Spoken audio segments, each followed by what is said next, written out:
قاري صاحب ما په خوب کې ډېره زیاته غریبي لیدلې ده. د دې څه تعبیر دی؟ ملا شی اوږد کمنټ یې کړی دی. په خوب کې غریبي لیدل دا ډېر ښایسته تعبیر لري، انتهایی زیات. وایي چې په خوب کې غریب شوی یم. ښایسته تعبیر دی. که کاروبار دې نه وي انشاءالله خدای پاک به بهترین کاروبار درته نصیب کړي. که کاروبار دې وي امید دی خدای پاک پکې ترقي درکړي. د مال د ترقۍ طرف ته هم اشاره ورکوي دا.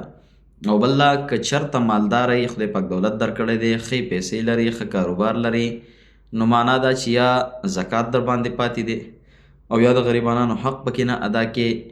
او د دې طرف ته اشاره درکوي چې ګوره مال دا فانی سیز دی، د انسان سره همیشه بقا او وفا نه کوي. نو لہذا د حقوق العباد او د حقوق الله د دواړو خیال پکې ساته. نو انشاءالله دا مال به هیڅ کله هم بیا فانی نه وي، بیا به ستا دپاره باقي وي.